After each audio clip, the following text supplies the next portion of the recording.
Master minds commerce చదవాలనుకునే 10th inter విద్యార్థుల తొలి ఎంపిక. నమస్కారం. మనం రకరకాల పంచతంత్ర కథలు చెప్పుకుంటున్నాం. అందులో భాగంగా ఇవాళ ఒక కొత్త కథ చెప్పుకుందాం. పూర్వం ఒక పల్లెటూరులో మిత్రశర్మ అని ఒక బ్రాహ్మణ ఆయన ఉండేవాడు. అట్టే ధనికుడు కాదు ఆయన. చుట్టుపక్కల ఊళ్ళల్లో అక్కడక్కడ ఇంకొంచెం వ్యవహారం చేసుకుని తర్వాత ఏదో పౌరోహిత్యం చేసి సంపాదించుకునేవాడు. అయితే ఏమైందట, మాఘమాసం వచ్చి మాఘ వాతావరణం అది చల్లగా ఉంది. ఆ కాలంలో ఈ మాఘం ఫాల్గుణం వచ్చినప్పుడు చిన్న చిన్న యజ్ఞాలు చేసుకునే పద్ధతి ఉండేదట. సరే ఈయన ఏమనుకున్నాడు, పక్క ఊళ్ళో ఈయనకి బ్రాహ్మణ్యానికి వెళ్ళే ఒక పశువుల శాల అధిపతి ఒక ఆయన ఉన్నాడు. అక్కడికి వెళ్ళొద్దామని ఈయన ఏం చేశాడు, ఈ మిత్రశర్మ గారు పక్క ఊరు వెళ్ళి వాళ్ళ ఇంట్లో ఏదో చిన్న పూజ ఆశీర్వచనం చేసి ఆయనతోటి ఏం చెప్పాట, బాబు యజ్ఞం చేద్దాం అనుకుంటున్నాను, ఒక మంచి యజ్ఞ పశువుని నాకు ఇవ్వు అని అడిగాడు. అడిగేసరికల్లా ఆయన కూడా ఈ 10 సంవత్సరం అంతా రకరకాల పూజలు చేస్తాడు అయ్యగారు, ఆయన అడిగాడు కదా అని ఒక బలిసిన మేకపోతును ఒకదాన్ని బాగా బలంగా ఉంది, దాన్ని ఈ బ్రాహ్మణ ఆయనకి అప్పచెప్పేసరికల్లా సరే అయినా చూసుకుని, యజ్ఞ పశువు బ్రాహ్మడికి ఎందుకు తింటారా అలాంటి ప్రశ్నలు అడగబోకండి, పాతకాలపు విధానాలు వేరేగా ఉండేవి. యజ్ఞం చేసేటప్పుడు ఇట్లా యజ్ఞ పశువు అని ఒక పశువుని ఒక మేకను కానీ ఒక దీన్ని కానీ, అంటే మన గుర్రాలని అశ్వమేధాలు అవి చేసేవాళ్ళు కదా, అట్లాగే ఒక మేకలతో కూడా ఏదో పని ఉండేది వాళ్ళకి. సరే ఇతను ఏం చేశాడు, ఈ మేకను తీసుకెళ్తుంటే సరే 4 అడుగులు ఊరు దాటిన తర్వాత అనుకున్నాడు, అయ్యో నేను యజ్ఞం చేయటానికి తీసుకెళ్తున్నా, ఈ మేకను గౌరవించాలి, దీన్ని నడిపించకూడదని ఏం చేశాడు, ఆ మేక పని ఇట ఎత్తి మెళ్ళ మీద భుజాల మీద వేసుకుని నడవటం మొదలుపెట్టాడు. మేక అలసిపోతుంది, ఈ దారి అంతా నడిచేసరికి కొత్త దారి అని అనుకున్నాడు. అయితే ఇతను ఊరు దాటి అడవిలోకి ప్రవేశిస్తూ ఉంటే అక్కడ ఒక 3 కుర్రాళ్ళు 5-6 రోజులైందిట వాళ్ళు సరిగ్గా అన్నం తిని. వాళ్ళు ఏం చేశారు, పని పాట లేదు, ఊళ్ళో ఆవారాగా తిరుగుతూ ఉండేవాళ్ళు, జులాయి వాళ్ళు అనమాట.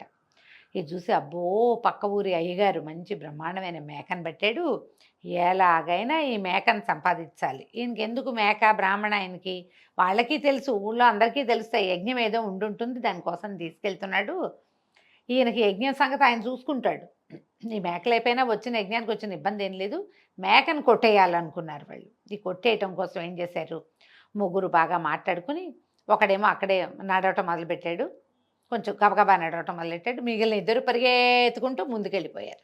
మొత్తం మీద బ్రాహ్మణ్ణి దాటేసి పక్కన ఆయనకి కనపడేలాగా కాకుండా పక్కన దారిలోంచి ముందుకెళ్ళిపోయారు. వెళ్ళిపోయి మొదటి వాడు ఏం చేశాడు, ఈ బ్రాహ్మణ ఆయనకి ఎదురొచ్చాడు, కొంత దూరం ముందుకు పరిగెత్తి ఆయన వైపుకి నడిచాడనమాట. నడిచి ఏమన్నాడు, అయ్యగారు దండాలండి, ఆశీర్వచనాలు కావాలి మీవి, మీరు చాలా గొప్పవారు అని. అయ్యో అదేంటండి, ఇంత చక్కటి సూత్రయ్య బ్రాహ్మడు కుక్కనెత్తుకెళ్తున్నారు ఏంటండి అన్నాడు. అనగానే నేను ఉలిక్కిపడ్డాడు, కుక్క ఏమిటి, మేక కదా ఇది అని తెల్లబోయి, ఏరా ఆశీర్వచనాలు కావాలంటావు ధూర్తుడా, నువ్వు నీకు మేకకి కుక్కకి తేడా తెలియదురా దౌర్భాగ్యుడా, మేడ మీద ఉన్నది మేక, నేను యజ్ఞ పశువుని తీసుకెళ్తున్నాను, కళ్ళు కనపడవా ఏమిట్రా నీకు, తాగేస్తున్నావా, నువ్వు ఏం తాగేవు, దేనివల్ల నీకు నీ కళ్ళు ఇలా బయర్లు గమ్మి ఇలాగ అంటున్నావు నువ్వు నన్ను అని గట్టిగా కేకలు పెట్టాడు. కేకలు పెట్టేసరికి ఈ మొదట వచ్చిన కుర్రాడు, అయ్యో అలాగండి, కుక్కలా కనపడుతుందండి అది, సరేలేండి మీ ఇష్టం పెద్దవాళ్ళు, మీకు మేము చెప్పేదేముంది, నాకే సరిగ్గా కనపడలేదేమో కానీ కుక్కేనండి ఇది, కుక్కలాగానే కనపడుతుంది, ఏంటో కుక్కని ఎత్తుకెళ్తున్నాడు అయ్యగారు, కాదంటాడు అని గొణుగుతూ ఆయన పక్క నుంచి నడిచి వెళ్ళిపోయాడు. తెల్లబోయాడు, ఏమిటిది కుక్క అంటాడు, శుభ్రమైన మేక అని దాని కాళ్ళు పట్టుకున్నాడు. పట్టినది మే అంది, మే అంటోంది కాబట్టి మేకే, నేనేం పొరపాటు పడలేదని ఈయన ఇంకా నడవటం మొదలుపెట్టాడు. ఈ ముందు పరిగెత్తుకెళ్ళిపోయారుగా ఇద్దరు, ఆ ఇద్దరిలో ఒకడు అంటే రెండో వాడు ఎదురొచ్చాడు ఈయనకి. ఎదురొచ్చి అయ్యగారు బాగున్నారా, ఏమిటి ఇటువైపు నుంచి వస్తున్నారు అని అడిగి, వాడు కూడా ఆయన అవతల ఆయన బాగున్నాను ఆయన అని మాట్లాడాక, అయ్యగారు మీరు ఇంత గొప్పవారు, ఎంత ముద్దయితే మాత్రం చచ్చిపోయిన దూడని ఎత్తుకున్నారు ఏంటండి, దూడలు చచ్చిపోయాక కటికవాడికో కసాయివాడికో ఎవరికో చెప్పాలి, లేకపోతే ఆ ఊరు వెట్టివాడికి చెప్తే వాడు తీసుకెళ్ళి బయట పారేస్తాడండి, మీరు మెళ్ళ మీద ఎక్కించుకుని తీసుకెళ్తున్నారు ఎందుకండి అసహ్యంగా చచ్చిపోయిన దూడని అన్నాడు. అనేసరికి తెల్లబడి, దూడ ఏమిటి, చచ్చిపోవటం ఏమిటి, మేకరా ఇది, నేను మేకని తీసుకెళ్తున్నాను, చచ్చిన దూడంటావు, నీకు కళ్ళు కనపడవా, మీరంతా మీ ఊరు వాళ్ళంతా ఏమన్నా తాగేస్తారా ఏమిట్రా, ఏ చెట్టును తొక్కొచ్చావు నువ్వు, నీ కళ్ళు కనిపించట్లేదు అన్నాడు. అనగానే ఈ కుర్రాడు అన్నాడు, అలాగండి మేక అంటారా, నాకేంటండి ఇది సచ్చిన దూడలా కనపడుతోంది. అయ్యో, సచ్చిన దూడ కాదంటారా, కానీ నాకు ఎందుకనో ఇది సచ్చిన దూడలాగానే కనపడుతోంది అయ్యగారు. మీ ఇష్టం, మీ దూడ, చచ్చినా బతికినా దూడ మీది కాబట్టి నెత్తైనా ఎక్కించుకుంటారు, ఏమైనా చేస్తారు, మీ ఇష్టం లేండి అన్నాడు. ఈయన వాడిని దాటుకుని చిచ్చి వెధవలు అని వెళ్ళిపోతూ, ఏమిటిది మేక కదా, చచ్చిపోయిన దూడ అంటాడేమిటని మళ్ళీ మేకని కాళ్ళు పట్టుకుని కదిపాడు. అది ఇంకోసారి మెహ అంది. మెహ అనగానే అయ్యే పర్వాలేదు, మేకే, ఏం కాదనుకున్నాడు. ఇంకా ముందుకు నడిచాడు. ఇప్పుడు ముందుగా పరిగెత్తుకెళ్ళిపోయిన మూడో వాడు ఎదురొచ్చాడు. బ్రాహ్మణ ఆయన మిత్రశర్మ గారికి ఎదురొచ్చి, అయ్యా మహానుభావులు, ఎంతో గొప్పవారు, 10 మందికి చెప్పవలసిన వాళ్ళు, ఇప్పుడు ఇంటికి వెళ్ళి స్నానం చేస్తారా, చెరువులో స్నానం చేస్తారా అండి మీరు అన్నాడు. అనగానే ఈయన అన్నాడు, నేను స్నానం చేయటం ఏమిట్రా, పొద్దున్నే స్నానం చేసి మరి మాకు యాజ్ఞికమైన ఒక ఆయన ఉంటే అక్కడికి వెళ్ళి వాళ్ళ దగ్గర నుంచి మేకను తెచ్చుకుంటున్నాను, నేను ఎందుకు స్నానం చేస్తాను, నేను ఇంకా స్నానం చేయక్కర్లేదన్నాడు. అదేంటండి, గాడిదని బెజాల మీద ఎక్కించుకుని స్నానం చేయరేంటండి, భలేవారు మీరు అన్నాడు మూడోవాడు. అనగానే ఆయన నిర్ఘాంతపోయాడు. గాడిదని ముట్టుకుంటే సచేల స్నానం చేయాలని ఒక నియమం ఉండేదట ఆ కాలంలో. గాడిదని ముట్టుకోకూడదు, ఎందుకంటే అప్పట్లో చాకళ్ళు అంటే రజకులు, వాషర్మ్యాన్ అనాలి కాబోలు, వాళ్ళు ఈ గాడిదల మీద అన్ని రకాల బట్టలు, మురికి బట్టలు వేసి తీసుకెళ్ళేవాళ్ళు. రకరకాల మైల బట్టలు మోస్తాయి కాబట్టి గాడిదని ముట్టుకోకూడదు. అందరి బట్టలు మోసుకెళ్తాయి కదా, రకరకాల మురికలు చేరుతాయి దాని మీద. దాన్ని ముట్టుకుంటే కనుక స్నానం చేయాలి, అది కూడా సచేల స్నానం, బట్టల మీదే పోసేసుకోవాలి. ఈయన నిర్ఘాంతపోయాడు. గాడిదేమిట్రా అన్నాడు. అదేనండి, మీ భుజాల మీద ఉన్నది పిల్లగాడిది కాదుటండి అయ్యగారు అన్నాడు మూడోవాడు.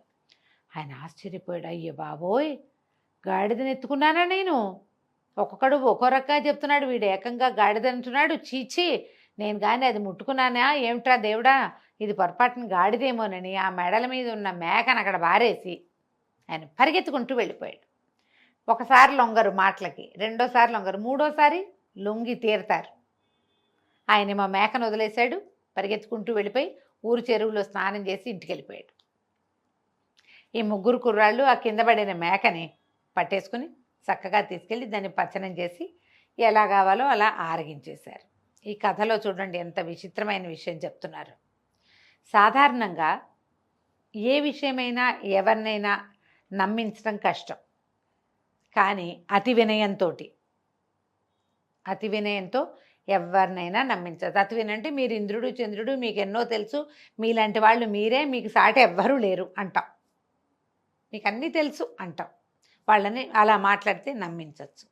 ముద్దుగా మాట్లాడటం, స్త్రీలు అని రాస్తాడు పంచతంత్రకర్త అయితే, ఆడవాళ్ళు చక్కగా మాట్లాడితే ఎవరైనా లొంగిపోతారు. తర్వాత మోసగించాలన్న ఉద్దేశం ఉంటే అవతల వాడికి తానా తందానా అంటాం. మోసగించాలన్న ఊహ ఉంటే వాళ్ళు ఎవరినైనా లొంగదీయగలరు, ఎవరినైనా నమ్మించగలరు. అవతల వాడు వినయం ఏమిటి అనేది తెలివిగా ఉంటే కానీ మనం దాని నుంచి తప్పించుకోలేము. ఒక మనిషిని ఒప్పించాలంటే ఇలాంటి ఉపాయాలు చేయాలని పంచతంత్ర కథలు మనకి తెలియజేస్తాయి. మనం ఒప్పించక్కర్లా, కానీ మనం ఒప్పేసుకునే పరిస్థితి ఒకటి వస్తూ ఉంటుంది. అప్పుడప్పుడు మనం దొరికిపోతాం ఎవరికో, ఎవరో మోసం చేస్తారు. దానికి కారణం ఏంటంటే మనం వాళ్ళ అతి వినయానికో, అతి మృదువైన మాటలకో, అతి తెలివితో మోసం చేయాలన్న ఉద్దేశానికో మనం పడిపోతాం. వాటికి దొరకకుండా ఉండాలి. లేదా మనం అలా ఎవరినైనా లొంగదీయాలంటే ఈ పద్ధతిని పాటించాలని చెప్పటం కోసం ఈ మూర్ఖ బ్రాహ్మణ త్యాగ కథ. అంటే ఇది నిజానికి ఆయన తీసుకొచ్చింది మేకపోతునే, తెచ్చింది మేకపోతునే.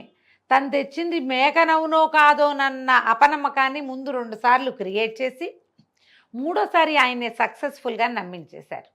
ఈ కథని ఎన్ని చోట్ల వాడుకుంటారో కార్పొరేట్ స్టోరీస్గా చెప్తారు ఈ కథల్ని. అవసరం వచ్చినప్పుడు పిల్లలకి చక్కగా ఈ కథ చెప్పండి. ఇలా మోసపోకూడదు అని తెలియజేయండి. కథ కంచికి మనం ఇంటికి.